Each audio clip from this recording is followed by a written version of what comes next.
Assalamualaikum warahmatullahi wabarakatuh.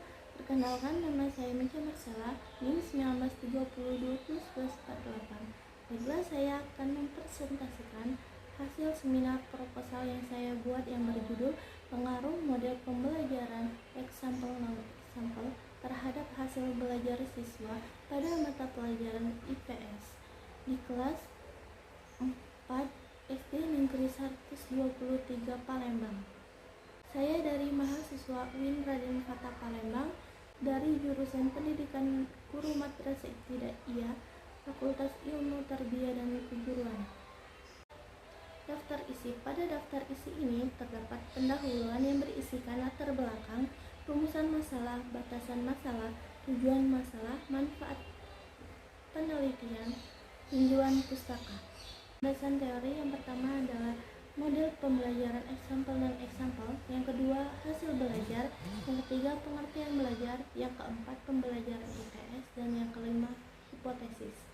Metode penelitian terdapat yang pertama jenis dan desain penelitian, yang kedua waktu dan tempat penelitian, yang ketiga definisi operasional variabel, yang keempat populasi dan sampel, dan yang kelima jenis data dan sumber data, yang keenam teknik pengumpulan data, yang ketujuh uji keabsahan data, yang kedelapan teknik analisis data. Pendahuluan. Belajar merupakan salah satu kebutuhan hidup manusia yang sangat dibutuhkan dalam usahanya untuk mempertahankan hidup dan mengembangkan dirinya dalam kehidupan bermasyarakat dan bernegara. Tanpa belajar, manusia akan mengalami kesulitan dalam menyesuaikan diri dengan lingkungan karena tuntunan hidup, kehidupan, dan penghidupan senantiasa berubah. Dengan begitu, belajar menjadi suatu kebutuhan yang harus dipenuhi sepanjang usia manusia sejak lahir dan sampai akhir hayatnya. Salah satu faktor yang menyebabkan dunia pendidikan bermasalah yaitu lemahnya proses pembelajaran. Dalam proses pembelajaran, anak kurang didorong dalam belajar untuk mengembangkan kemampuan berpikir. Jadi dapat disimpulkan bahwa proses pendidikan pembelajaran merupakan aktivitas yang paling utama. Dengan ini, bahwa keberhasilan suatu individu dalam pencapaian tujuan pendidikan banyak bergantung pada bagaimana pembelajaran dapat berlangsung secara efektif. Pembelajaran merupakan suatu proses yang dilakukan dengan memberikan pendidikan dan pelatihan peserta didik untuk mencapai hasil belajar. Upaya untuk meningkatkan hasil belajar siswa hendaknya sejalan dengan perbaikan proses pembelajarannya. Penyampaian materi yang tidak bervariasi dalam proses pembelajaran menjadikan siswa merasa jenuh. Bukan hanya itu, pemberian kesempatan kepada siswa untuk tampil atau berpendapat di kelas belum terlaksanakan dengan baik. Oleh karena itu, jika masalah tersebut tidak dapat diatasi dan dibiarkan berlarut-larut, maka akan berdampak buruk bagi perkembangan belajar dan hasil belajar siswa. Beberapa model pembelajaran yang dapat meningkatkan kualitas proses pembelajaran yang berujung pada adanya peningkatan hasil belajar, baik secara individual maupun klasikal. Salah satu model yang dapat digunakan adalah model pembelajaran example non-example. Example non-example merupakan strategi pembelajaran yang menggunakan gambar sebagai media untuk menyampaikan materi pembelajaran. Strategi ini bertujuan untuk mendorong siswa berpikir kritis agar mampu memecahkan permasalahan yang termuat dalam contoh gambar tersebut. Media gambar digunakan supaya siswa dapat menganalisis gambar dan mampu mendeskripsikan gambar tersebut. Dengan demikian, strategi ini menekankan pada analisis siswa. Strategi ini juga bertujuan untuk mengajarkan siswa agar dapat belajar memahami dan menganalisis sebuah konsep-konsep itu sendiri dipelajari melalui dua cara, yaitu pengamatan dan definisi. Berdasarkan latar belakang di atas, hasil observasi dan interview yang telah dilakukan mengenai hasil belajar IPS siswa, serta karena sepengetahuan peneliti belum pernah Ada penelitian mengenai model pembelajaran example non-example di SD Negeri 123 Palembang ini. Maka penelitian ingin mengetahui pengaruh model pembelajaran example non-example ini terhadap hasil belajar siswa di kelas 4 SD Negeri 123 Palembang. Identifikasi masalah. Berdasarkan latar belakang masalah tersebut, maka peneliti menuliskan identifikasi masalah sebagai berikut. Yang pertama yaitu penyampaian materi belum cukup menarik sehingga dalam proses pembelajaran hasil belajar siswa masih rendah. Yang kedua, komunikasi antara guru dan siswa atau aktivitas guru dan siswa dalam proses pembelajaran kurang berjalan dengan baik sehingga berpengaruh terhadap hasil belajar siswa. Yang ketiga yaitu dalam proses pembelajaran guru menggunakan model yang sudah sering dipakai. Model yang dipakai interaksinya hanya ke satu arah sehingga pembelajaran terasa kurang menarik dan menimbulkan rasa jenuh pada siswa yang akibatnya terpengaruh terhadap hasil belajar siswa tersebut. Selanjutnya, batasan masalah. Berdasarkan latar belakang dan identifikasi masalah di atas, maka peneliti ini hanya dibatasi pada penerapan model pembelajaran example dan example terhadap hasil belajar, sehingga masalah yang akan diteliti pada penelitian ini adalah pengaruh model pembelajaran example non-example terhadap hasil belajar siswa pada mata pelajaran IPS kelas 4 di SD 123 Palembang. Rumusan masalah. Pada rumusan masalah ini saya merumuskan yang pertama yaitu bagaimana pengaruh penerapan model pembelajaran example non-example terhadap hasil belajar siswa pada mata pelajaran IPS kelas 4 di SD 123 Palembang.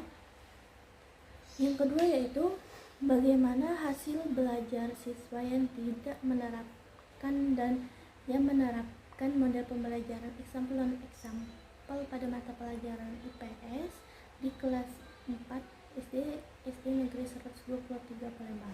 Yang ketiga yaitu apakah kelebihan dan kekurangan model pembelajaran example non-example tersebut.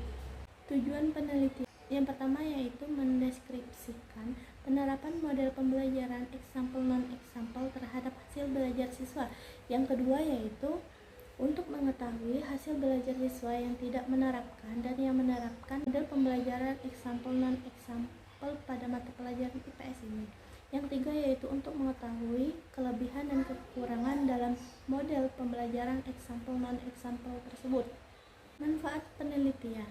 Manfaat penelitian ini terbagi menjadi dua yaitu manfaat teoritis dan manfaat praktis. Yang pertama yaitu manfaat teoritis. Menambah wawasan bagi peneliti terhadap bekal yang diperoleh pada saat kuliah dan upaya untuk memberikan gambaran dan pengetahuan dalam penerapan metode pembelajaran yang kreatif. Kedua yaitu manfaat praktis. Yang pertama ada terbagi menjadi 4 manfaat.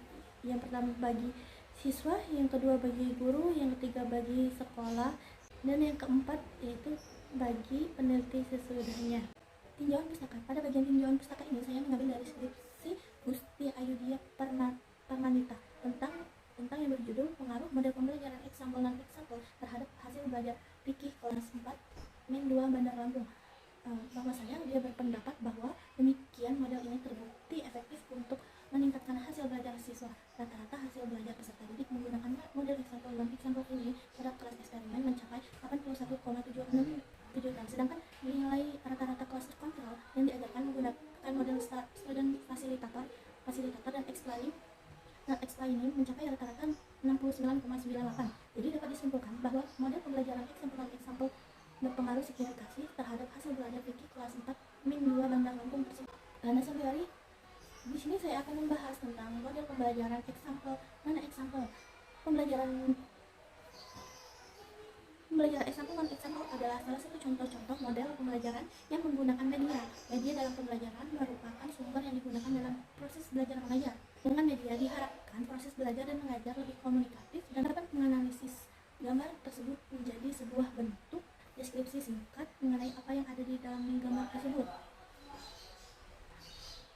Selanjutnya yaitu hasil belajar. Hasil belajar merupakan segala perilaku yang dimiliki peserta didik sebagai akibat dari proses pembelajaran yang ditempuhnya. Perubahan mencakup aspek tingkah laku secara menyeluruh baik aspek kognitif, afektif, dan psikomotorik. Hasil belajar akan tampak pada setiap perubahan pada aspek-aspek tersebut. Adapun aspek-aspek itu adalah yang pertama pengetahuan, pengertian, kebiasaan, keterampilan, apresiasi, emosional, hubungan sosial, jasmani, etis atau budi pekerti, dan sikap.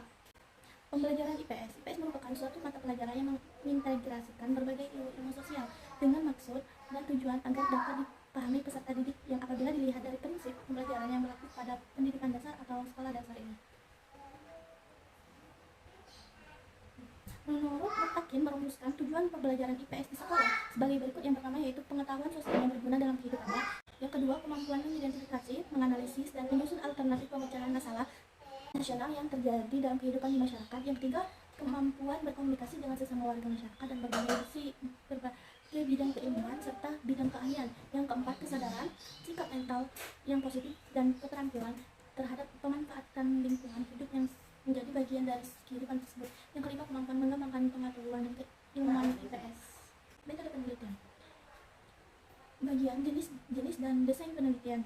Jenis penelitian ini menggunakan penelitian eksperimen dengan menggunakan pendekatan kuantitatif, di mana penelitian akan bekerja dengan angka-angka sebagai perwujudan gejala yang diamati. Penelitian ini bertujuan mengetahui apakah suatu metode, prosedur, sistem proses, alat, bahkan bahan serta model efektif dan efisien jika diterapkan melalui metode kuantitatif. Yang kedua yaitu desain penelitian. Desain penelitian digunakan dalam penelitian ini adalah equivalent control group design. Pada desain ini ada dua kelompok subjek atau mendapatkan perlakuan dan satu kelompok sebagai kelas kontrol. Keduanya memperoleh post test dan pre-test. Tempat penelitian ini dilaksanakan di SD Negeri 123 Palembang yang berlokasikan Jalan AMD Sujuwana, Jalan Kecamatan Sukarami, Kota Palembang, Provinsi Sumatera Selatan.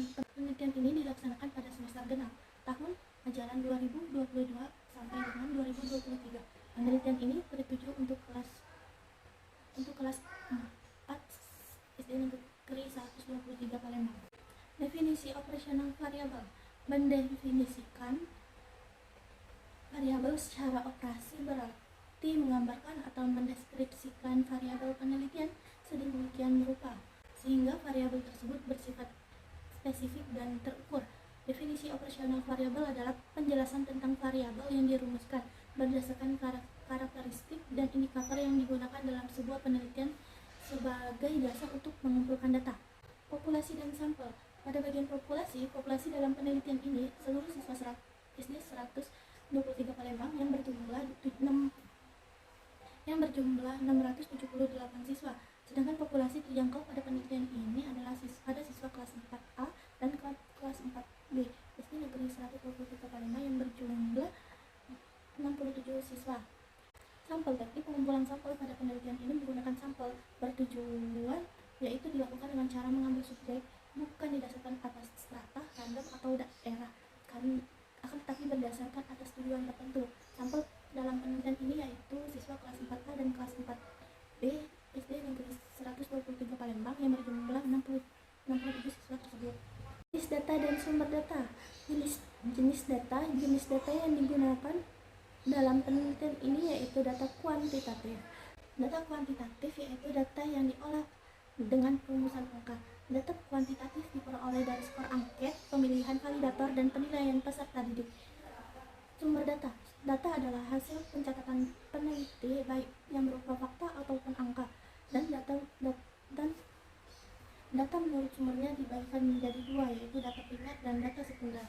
Selanjutnya teknik pengumpulan data yang bagian dokumentasi. Dokumentasi adalah catatan peristiwa yang sudah berlaku yang berbentuk tulisan, gambar, atau karya monumental dari seseorang. Untuk mengumpulkan data yang lengkap dan akurat, maka peneliti menambahkan dokumentasi untuk mencari data mengenai hal-hal yang berkaitan dengan penelitian. Uji keabsahan data. Uji keabsahan data diperlukan untuk membuktikan kebenaran data didapat selama melakukan penelitian. Uji keabsahan data kuantitatif menggunakan uji validasi dan uji reliabilitas yang digunakan untuk menguji data pertanyaan. Untuk melihat pertanyaan dalam kuesioner diisi oleh responden sudah layak atau belum yang digunakan untuk mengambil data. Uji keabsahan data terbagi menjadi dua, yaitu uji validitas dan uji reliabilitas. Teknik analisis data. Pengujian hipotesis dalam penelitian ini dapat dilakukan apabila memenuhi persyaratan, yaitu yang pertama, uji normalitas. Uji normalitas adalah suatu prosedur yang digunakan untuk mengetahui apakah data berasal dari populasi yang terdistribusi normal atau berada dalam sebaran normal. Yang kedua, uji homogenitas. Uji homogenitas adalah suatu prosedur uji statistik yang dimaksudkan untuk memperlihatkan dua atau lebih kelompok data sampel berasal dari populasi yang mewakili variasi yang sama. Yang ketiga yaitu uji T. Uji T berpasangan atau pair t-test adalah salah satu metode pengujian hipotesis di mana data yang digunakan tidak bebas atau berpasangan. Ciri-ciri yang paling sering ditemui pada kasus yang berpasangan adalah satu individu atau objek penelitian dikenal dua buah perilaku yang berbeda. Baiklah, cukup sekian seminar proposal skripsi dari saya. Apabila saya salah kata, saya mohon maaf.